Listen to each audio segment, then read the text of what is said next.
Hello guys, welcome back to my channel. कैसे हो सब लोग? आई होप आप लोग सही होंगे। ये हमारा थर्ड क्लास है बुद्धिज़्म का। इससे पहले हमारा 2 क्लास हो चुका है। अगर आपने पहले की 2 क्लासेस नहीं देखे बुद्धिज़्म के, तो आप वहाँ पे जाके बौद्ध धर्म के बारे में पढ़ के आना, उसके बाद यहाँ आना, वरना आपको समझ में नहीं आएगा। चलो इसी के साथ हम एक बार रिवाइज़ करते हुए आगे चलते हैं। रिवाइज़ क्या करना गाइस, हम वैसे भी छोटे छोटे क्लासेस ले रहे हैं, तो लास्ट क्लास में रिवाइज़ कर लेंगे। 15 मिनट्स का क्लास है, अगर रिविजन करने पाएंगे इसमें टाइम लग जाएगा। हमने यहाँ तक कर लिया था। यहाँ पे 8 फोल्ड पाथ आपको बता दिया था, यहाँ पे हिंदी में भी है, इसके बारे में आपको पूरा डिफाइन कर दिया था। इसके आगे आप पढ़ते हैं हम। इसके आगे है सेक्ट्स ऑफ बुद्धिज़्म, मतलब बुद्धिज़्म के उस टाइम पे क्या संप्रदाय था, क्या मान्यता था, क्या संप्रदाय था, उस बारे में हम पढ़ेंगे यहाँ पे। सबसे पहले जो बुद्धिज़्म है वो 2 संप्रदायों में डिवाइड हुआ था, 2 सेक्ट्स में डिवाइड हुआ था। कब? 383 में। 383 में ये इतना इम्पोर्टेंट नहीं है, ये 2-3 जगह पे अलग अलग डेट मेंशन्ड है। ये डेट इतना मैंडेटरी नहीं है, इम्पोर्टेंट नहीं है, ठीक है। सबसे पहला ट्रेडिशन है स्थाविरा, ठीक है। दूसरा है महासांदिक, हिंदी में भी यही नाम है। मेरा पेन नहीं चल रहा, हाँ, स्थाविरा और महासंग्रह, यही है। इसका मतलब होता है कोई भी चेंजेस आ रहा है उस चीज़ को हम बोलते हैं यहाँ पे। और यहाँ पे स्थाविरा का मतलब क्या होता है? पुरानी परंपरावादी जो होती है उस चीज़ को जो फॉलो करते हैं यहाँ पे। मतलब सिंपल सी बात है, बोलने का मतलब यहाँ पे ये है, 2 टाइप में डिवाइड हो गए। पहला टाइप ये है जो पहले के ट्रेडिशन के हिसाब से चलते थे, लेकिन टाइम के साथ साथ बुद्धिज़्म के फॉलोअर्स ने क्या किया, उनके फॉलोअर्स ने थोड़े से परिवर्तन कर लिया। उस चेंजेस को हम क्या बोलते हैं? महासंक्रगिता, ठीक है। और ये वो लोग हैं जो पहले की जो परंपरा चलती थी उसी को फॉलो करते हुए आ रहे हैं। तो 2 टाइप के यहाँ पे डिवाइड हुए थे, ठीक है। एग्जाम में आ सकता है, और नाम भी कुछ ना कुछ 4 ऑप्शन में से 1 सही हो सकता है, 3 गलत हो सकते हैं, ऐसे टाइप से आ सकता है, ठीक है। इसके बाद यहाँ पे डिवीजन होते गए धीरे धीरे। यहाँ पे सबसे पहले क्या था? बुद्धिज़्म ही था सिंगल। उसके बाद 2 चीज़ में डिवाइड हुआ, एक था स्थाविरा और था महासंघिका, ठीक है। इसमें क्या था? स्थाविरा में पहले के ट्रेडिशन जो थे वही फॉलो हुआ था, और यहाँ पे परिवर्त हो गया, पूरा थोड़ा बहुत चेंज हो गया, ठीक है। उसके बाद 1st सेंचुरी आते आते ये है ऑलमोस्ट 383 BC के आसपास, मतलब 300 साल के आसपास होते होते 1st सेंचुरी में 2 अलग और डिवाइड हो गए, इसके और 2 पार्ट्स बन गए। वो कौन से पार्ट है? हीनयान और महायान, ये 2 पार्ट में डिवाइड हो गए। एग्जाम में ऐसे आ सकता है, फर्स्ट टाइम जो बुद्धिज़्म डिवाइड हुआ था उसमें से उसका नाम क्या था, ठीक है। कोई भी 4 ऑप्शन होंगे, उसमें समझ लो एक है हीनयान, महायान और एक ये, उसके अलावा नन ऑफ द अबव, ठीक है। उसमें एक ऑप्शन ये आना चाहिए। इस टाइप से आंसर क्वेश्चन आपके आ सकते हैं। घुमा फिरा के बुद्धिज़्म को पूछेंगे। मैं हमेशा आपको बोल रही हूँ, अगर आपने चैप्टर कंप्लीटली कर लिया तो कोई टेंशन की बात ही नहीं। MCQ कहीं से भी उठ के आ जाए, क्वेश्चन कहीं से भी उठ के आ जाए, तो आपको टेंशन लेने की ज़रूरत नहीं है, ठीक है। तो सबसे पहले 2 चीज़ में डिवाइड हुआ था, उसके बाद फर्दर दोबारा 2 भाग में डिवाइड हो गया। यहाँ पे हम देखेंगे जो 2 पार्ट में डिवाइड हुआ था, हीनयान और महायान। हीनयान और महायान में क्या डिफरेंस है? इसमें सबसे पहले 2 चीज़ पढ़ा था, ऐसे याद रखो, S और M। S में ऐसे याद रख सकते हो, पुरानी संस्कृति को फॉलो करते हुए आए हैं, ठीक है। पुरानी संस्कृति तो ऐसे हो गया। M फॉर मॉडर्न, तो मॉडर्न थोड़ा सा चेंज आ गया यहाँ पे, ठीक है। उसके बाद ये तो बुद्धिज़्म है, बुद्धिज़्म के 2 पार्ट हो गए चेंज होते होते। उसके बाद ये भी फर्दर 2 पार्ट में डिवाइड हो गया, एक है H, ठीक है, एक है M।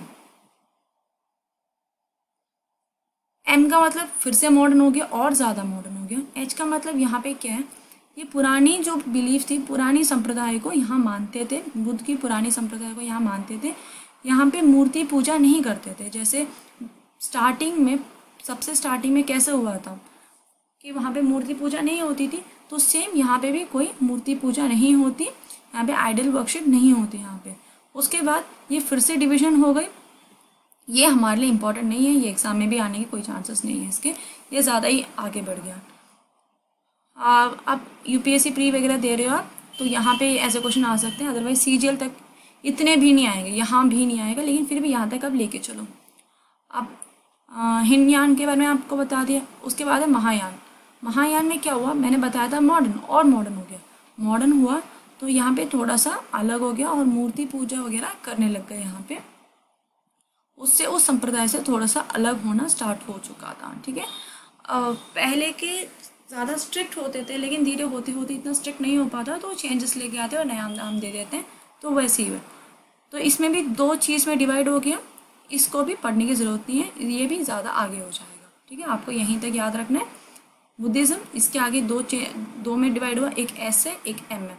एस क्या था, जो संस्कृति को फॉलो करते हैं, एम क्या है, जो मॉडर्न हो जाता है। फिर फर्दर डिवाइड होते हैं एच और एम। एच थोड़ा सा दोनों ही चेंजेस में आता है, लेकिन ये अभी भी पुराने संप्रदाय को फॉलो करता है। यहाँ पे आज भी मूर्ति पूजा, इसमें मूर्ति पूजा नहीं करते, लेकिन यहाँ पे इसमें मूर्ति पूजा वगैरह मानते हैं और मॉडर्न हो गया था। ठीक है, ये आपको फर्स्ट क्लास में ही बता दिया था कि बुद्धिज़्म कैसे विस्तार हुआ था, कैसे स्प्रेड हुआ था ऑल ओवर द कंट्री, पूरे कंट्री में स्प्रेड हो गया। सिर्फ इंडिया में ही नहीं, देखो नेपाल से स्टार्ट होके कहाँ कहाँ पहुँचा है। ये आप ऐसे देख सकते हो, जो रेड लाइन जो जिस कलर में आ रहा है उस हिसाब से वहाँ ये फॉलो हो गया, ये पूरा स्प्रेड हो गया, पूरा विस्तार हो गया। ठीक है, अब हम पढ़ेंगे बुद्धिस्ट का लिटरेचर, बौद्ध का साहित्य पढ़ेंगे हम। द त्रिपिटका, त्रिपिटक बोलते हैं, दोनों में सेम ही है, हिंदी इंग्लिश में सेम ही है, सेम नाम ही है इसका। अब हम देखते हैं द त्रिपिटका, दोनों में सेम है, हिंदी इंग्लिश दोनों में सेम लैंग्वेज सेम है। यहाँ पे देखो, ये पाली लैंग्वेज में लिखा गया था, ये इंपॉर्टेंट है, एग्जाम में आ जाता है कि कौन से लैंग्वेज में लिखा था लिटरेचर। और पिटाका का मतलब क्या होता है, पिटाका का मतलब होता है लिटरेचर, बुक्स हैं। बहुत सारे बुक्स लिखे गए थे अलग अलग सब्जेक्ट्स पे कि क्या क्या हम पढ़ेंगे। एक है विनय पिटाका, सुत पिटाका, एक एक के बारे में आपको समझाऊंगी अभी। अब हमने विनय पिटाका देखा। विनय पिटा में हम सबसे पहले देखते हैं क्या सीन है इसमें। ये हमारे मोनास्टिक रूल चलता था यहाँ पे, मतलब भिक्षुओं के मठ के नियम चलते थे। यहाँ पे एग्जाम में पूछते हैं, याद रखना, इसको बिना पढ़े मत जाना, बुद्धिज्म में बहुत इंपॉर्टेंट है। जैसे मैं आपको जो पिटक बता रही हूँ वो सब तो आपको याद रखना ही रखना है, और उसमें क्या क्या इंपॉर्टेंट है, किस किसने लिखा है बुक, ये आपको याद रखना बहुत ज़रूरी है। ठीक है, इसमें विषय क्या है आपसे पूछ सकते हैं, विनय पिटक में विषय क्या था, तो आपको बोलना, यहाँ पे बताना है भिक्षुओं के लिए मठ के नियम। इसमें कौन से नियम थे, भिक्षुओं के मठ के नियम थे, मोनास्टिक रूल फॉर मॉन्क्स। और ये किसने लिखा था, ये लिखा था उपाली ने, ये लिखा था उपाली ने, और return by Upali book, sorry यहाँ पे इंग्लिश में बता दिया, हाँ सेम बाय उपाली, हिंदी में भी यही है, ऑब्वियसली नाम तो सेम ही होगा। और ये किस चीज़ के लिए था, डिसिप्लिन के लिए था। ठीक है, अनुशासन के लिए ये बुक लिखा गया है। विनय पिटक जो है, पिटक पिटाका सेम है हिंदी इंग्लिश में। अगर यहाँ पे हिंदी में पूछते ये लिखेंगे, इंग्लिश में पूछते ये लिखेंगे, और आपसे ये पूछे कौन सा बुक डिसिप्लिन के लिए, अनुशासन के लिए, तो कौन सा होगा, विनय नाम होगा यहाँ पे, विनय पिटक होगा। उल्टा ही पूछ सकते हैं, विनय पिटक में क्या, बुक का क्या है, उसमें दो तीन चीज़ आ सकता है, तो उसमें डिसिप्लिन होगा, अनुशासन होना चाहिए। ठीक है, तो सारी बातें आपको याद रखनी चाहिए। आपको मैंने डिटेल में यहाँ पे नोट्स में हिंदी इंग्लिश करके दिए हैं, आपको अच्छे से इसे नोट डाउन करो, पहले तो याद करो, अच्छे से पढ़ो, 2-3 बार वीडियो देखो, उसके बाद आप नोट्स बनाओ और रिविजन करो। सैटरडे संडे आप रिविजन करो, तभी वीडियो अपलोड नहीं करती, तो आपको रिविजन करना चाहिए। और आपको क्विज देना है तो आपको टेलीग्राम में आपको क्विज भी मैं बनाती हूँ, तो लिंक भेज दो, लिंक यहाँ पे नीचे पिन अप कर दूंगी, तो उसमें आप ज्वाइन हो सकते हैं। ठीक है, नेक्स्ट है सुत पिटाकम। इसमें क्या है, इसमें कलेक्शंस हैं, सिमोन्स बुद्धा के जो कलेक्शंस हैं वो सब इसमें हैं, जितने भी उपदेशों थी बुद्ध की, वो सब एक में रखा गया था, किसमें, सुत पिटक में। ठीक है, ये किसने लिखा था, आनंद, ये एग्जाम में आ चुका है। ये बेसिकली बुक किसके लिए बनाया गया, किस चीज़ के लिए, द बास्केट ऑफ सुतास अथवा सूत की टोकरी। ठीक है, आपको अच्छे से एक बार तो वीडियो अच्छे से देखना है, नोट्स बनाना है, फिर रिवीजन करना। कहीं समझ में नहीं आया तो कमेंट बॉक्स पे का पूछ लेना, लेकिन कुछ भी एक टॉपिक मत छोड़ना। आपको लग रहा होगा ऐसे एग्जाम्स में कहाँ पूछेंगे, अगर इन फ्यूचर पूछ लिया तो क्या करोगे आप। ठीक है, क्योंकि आपके सिलेबस में तो है, बुद्धिज्म आपके सिलेबस में है, तो कुछ भी आ सकता है उसमें से, तो आपको पूरा कंप्लीट करके जाना चाहिए। अब तीसरा है अभिधम पिटाका। पेन ले लेती हूँ। अब नेक्स्ट है अभिधम पिटाका। ये सब्जेक्ट क्या है इसका, फिलोसॉफी अपियरिंग इन सुतास, सुत के प्रकट होने वाले दर्शन। ठीक है, सब्जेक्ट ये है। जो राइटर है, संपादन है, वो ज़्यादा इंपॉर्टेंट है, याद रखना। सब में जो संपादन है वो इम्पॉर्टेंट है, राइटर आप अच्छे से याद करके जाना।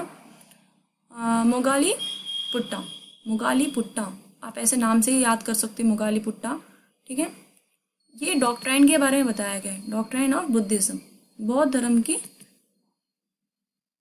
ये आपको याद रखना है। यहाँ पे देखो विनय और सुट्टा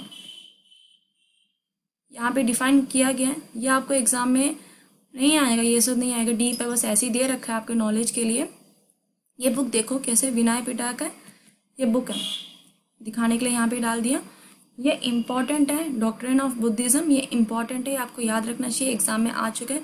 एक तो आनंद वाला क्वेश्चन आ चुका है, एक बुद्धिज्म वाला, डॉक्ट्रिन ऑफ बुद्धिज्म कौन से पिटाका को बोला जाता है, अभिधम्म पिटाका को बोला जाता है, आपको याद रखना है। अगर ये आ गया तो कुछ भी आ सकता है, रिटर्न भाई पूछ सकते हैं, संपादन कुछ भी पूछ सकते हैं, इसलिए आपको सब कुछ ही पढ़ के जाना चाहिए। हाँ, एक चीज़ ये याद रखना, छोटी सी बात है, जो जिटाका लिटरेचर जो है, जिटाक साहित्य जो है, ठीक है, ये किसके बारे में बताया जाता है, ये प्रीवियस बर्थ के बारे में बताया जाता है। ठीक है, ये पिछले जन्म के बारे में बताया जाता है, याद रखना, एग्जाम में आ चुका है, ये दोबारा भी आ सकता है, रिपीट करता है ऐसे क्वेश्चंस बार बार। जिटाक साहित्य है या जिटाका लिटरेचर जो है वो क्या बताता है हमें, previous birth of historical Buddha. इसमें माना जाता है बुद्धिज्म में प्रीवियस बर्थ भी होता था, ये इस लिटरेचर में माना जाता है। किसके फॉर्म में, ये पोएम के फॉर्म में होता है, और उसमें 547 जिटाकास थे है इसमें। ठीक है, ये तो एग्जाम में आया नहीं है, 547 आ सकता है, वैसे इतना इंपॉर्टेंट है नहीं। इंपॉर्टेंट यहाँ पे क्या है, ये जिटाक लिटरेचर जो है किस बारे में बताता है, पिछले जन्म के बारे में बताता है, कहानी के रूप में, कविता के रूप में, सॉरी। ठीक है, अब 4 काउंसिल हुए थे बुद्धिज्म में, 4 काउंसिल हुए थे, परिषद हुए थे, 4 है। क्या क्या है हम एक एक करके पढ़ेंगे। वीडियो ज़्यादा लंबी हो गई है, हम शॉर्ट रखेंगे, जैसे कि मैंने आपको पहले भी बोला था। ये लास्ट, ये तो हमारा 3rd क्लास है, इसके बाद एक और क्लास रहेगा, उसके बाद बुद्धिज्म आपका कंप्लीट हो जाएगा। 4 काउंसिल के बारे में पढ़ेंगे, बस वही रहता है। इसके अलावा एक बार आप स्टार्टिंग से एक बार रिवाइज कर लेना, इम्पॉर्टेंट चैप्टर है, जनरली हम इसको स्किप कर देते हैं, या तो कई बच्चे ऐसे पूछते हैं कि हम लूसेंट से कर लेते हैं। एक्चुअली याद रखना, लूसेंट से सिलेबस कवर नहीं होगा आपका। लूसेंट से आपने अगर पहले से ही कहीं कहानी पढ़ रखी है तो आप लूसेंट प्रेफर कर सकते हैं एज अ रिविजन के तौर पे, लेकिन आप लूसेंट से पूरा सिलेबस कवर नहीं कर सकते। हाँ, आपको ट्राई करने के लिए एक बार आप मेरा वीडियो देख लेना, उससे आप कंपेयर करो तो आपको पता चल जाएगा। आप लूसेंट से कवर नहीं कर सकते, लूसेंट नहीं, कोई भी बुक से ऐसे जिसमें शॉर्ट में 1 वर्ड में दे रखा है, ऐसे नहीं हो सकता, वो ब्रीफ होता है, वो आप रिविजन के तौर पे आप ले सकते हैं एग्जाम टाइम में। एक बार आप ये कर लो वीडियो, उसके बाद दोबारा आप एग्जाम के 1 महीने पहले पूरा बुक पढ़ डालो। ठीक है, लेकिन आप सिर्फ उसी से सिलेबस कवर करके जा रहे हो ये मत समझना। और इसके अलावा अगर आपको टेलीग्राम ग्रुप में आपको क्विज चाहिए तो नीचे मैं लिंक करती हूँ पिन, तो आप उसको फॉलो कर देना। आपको हर क्लास